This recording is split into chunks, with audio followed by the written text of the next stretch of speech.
about the two monocles. They got together and made a spectacle of themselves.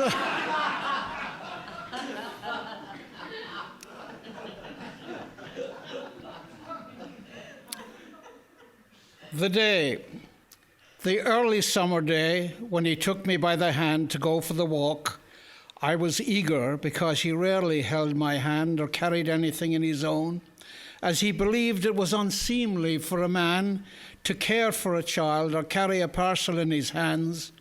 Woman's work, says he.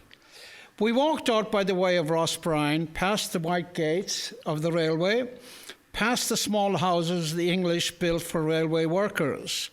He told me we were going to a place where there was a well that has the sweetest, coolest, magical spring waters which are there to make you happy.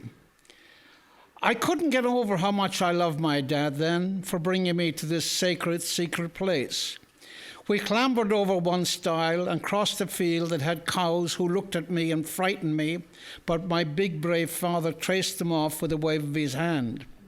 Over a ditch we went with him, me carried above the clumps of stinging nettles, which he said were good for you when brewed for tea. We walked to the middle of the field, and there, midst the clump of rushes, was the well.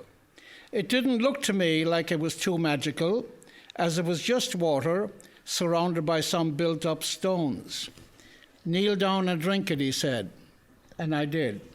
And I tried to remember something I'd read in a Bible about soldiers being selected for battle by Moses, and whether they cupped their hands and drank the water, or was it that they put their mouths in the water and sucked it up? Well, I thought it was braver to put my mouth in the water and suck it up. It was the loveliest water I'd ever tasted, and the more I drank of it, the lovelier it became. And then we lay under a big shady tree, which was the home of dozens of birds, and my father made up stories of bravery and dying for Ireland, and he sang many songs and recited poetry and manufactured tales of the doings of the shapes in the clouds.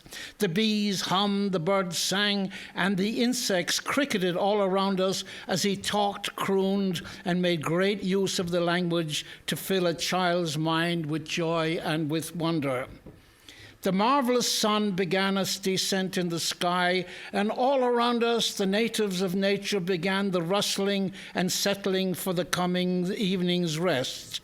My dad told me that all creatures had one thing in common. They all knew how to pray. And that's what they were doing now, thanking God for another blessed and wonderful day. And we should go now and leave them to their devotions.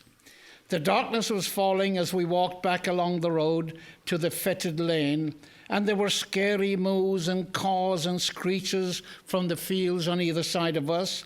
But my dad picked me up and held me close, and I wasn't afraid anymore. And I fell asleep and didn't awake until the next morning.